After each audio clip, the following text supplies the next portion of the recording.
संगठन मेरी मदद करते थे, जो राम जन्मभूमि में और दूसरे इश्यूज में मेरा साथ देते थे, राष्ट्रीय स्वयंसेवक संघ हो। नमस्कार, अस्सलामु अलैकुम वरहमतुल्लाहि वबरकातुहू। उम्मीद करता हूँ कि आप तमाम दोस्त खैर वाफियत से होंगे।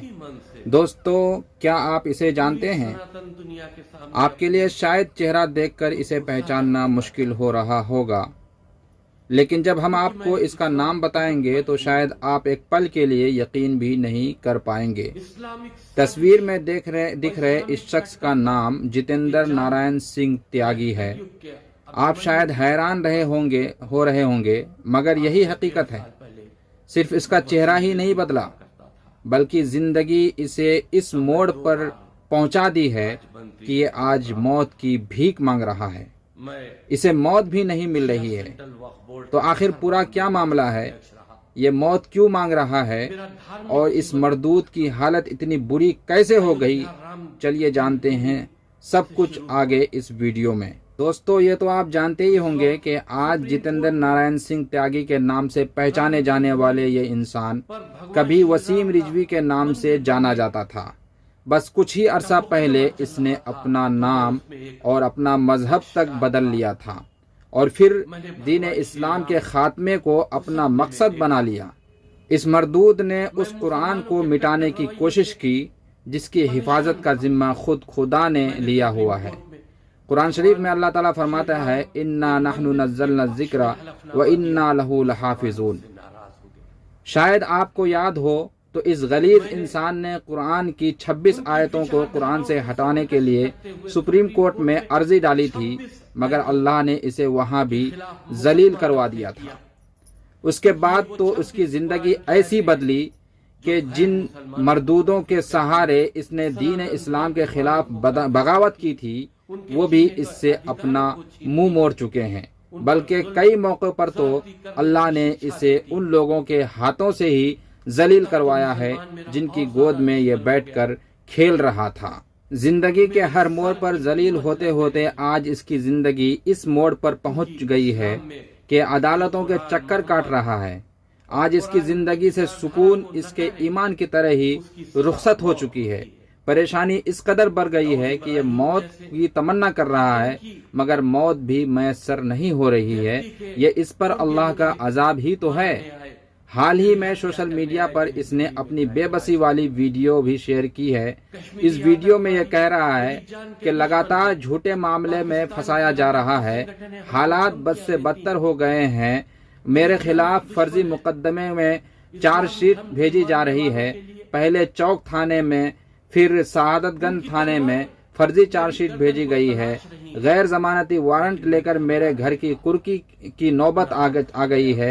इसके बाद मैंने राष्ट्रपति महोदय को पत्र लिखकर इच्छा मृत्यु की अनुमति मांगी है। वीडियो में आगे जितेंद्र नारायण सिंह त्यागी कहता है कि मैं पिछले कई दिनों से डिप्रेशन में हूँ। जो संगठन मेरी मदद करते थे, चाहे वो विश्व हिंदू परिषद हो, चाहे वो RSS हो, चाहे वो बजरंग दल हो, चाहे वो सनातन धर्म के महामंडलेश्वर हो, पिछले 2 महीने से लगातार सबके संपर्क कर रहा हूँ, लेकिन अब कोई भी मेरी मदद नहीं कर रहा है। मैं आदरणीय मुख्यमंत्री से बात करूंगा, मगर हालात बद से बदतर होते जा रहे हैं।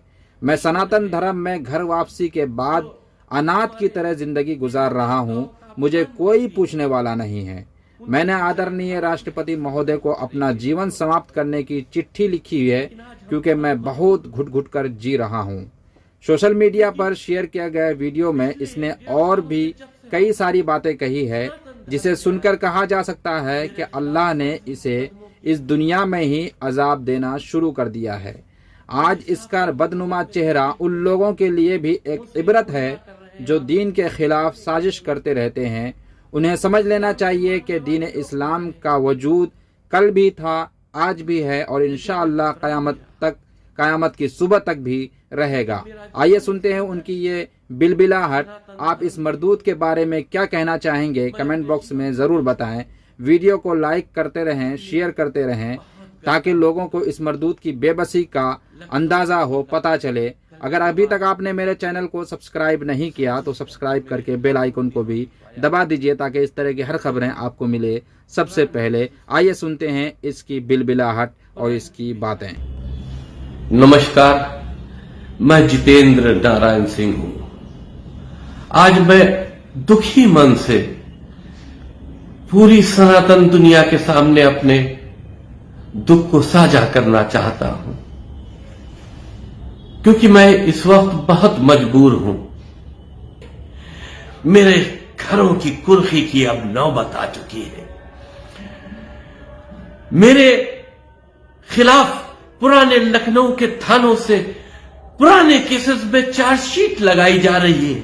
राम जन्मभूमि एक फिल्म मैंने बनाई थी जो सेंसर बोर्ड से पास होने के बाद रिलीज हुई थी।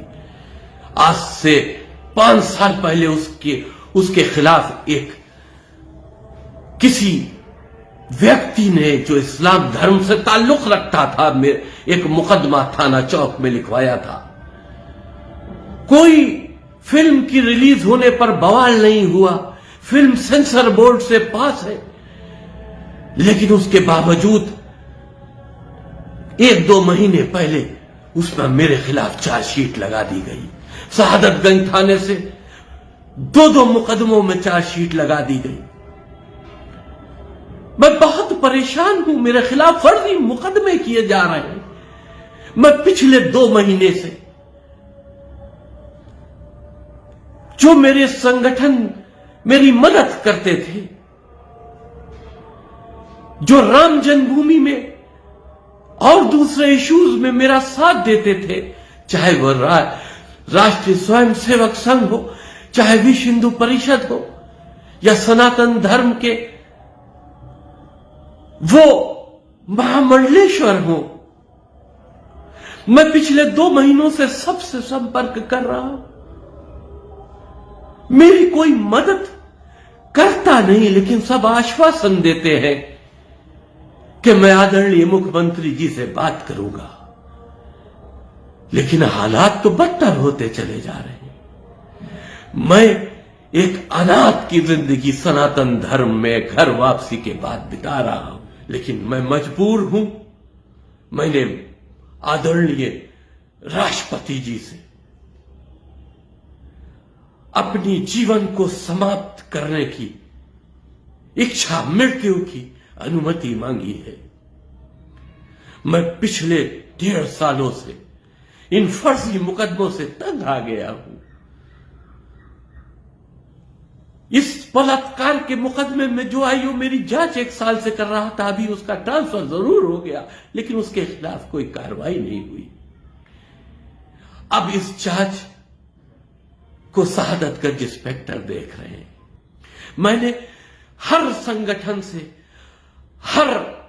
जिससे भी मैंने मदद मांगी, उससे सिर्फ यही कहा कि मेरी जांच, उच्च स्तरीय जांच करा दो। इस जो फर्जी इल्जाम, जो कलंकित करने के लिए इल्जाम मेरे ऊपर लगाया गया है, इसकी जांच सीबीआई से करा दो, सीबीसीआईडी से करा दो, किसी स्वतंत्र जांच एजेंसी से करा दो।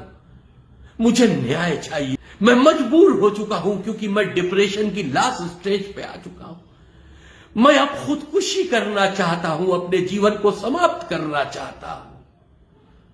जो सीरियल मैंने बना रहा था, जब मुझे पता चला कि मेरे घर की कुर्कियां की नौबत आ गई है, तो मैंने उस सीरियल की शूटिंग भी रोक दी। अब मैं कुछ भी नहीं करना चाहता, क्योंकि मैं बहुत परेशान हूं।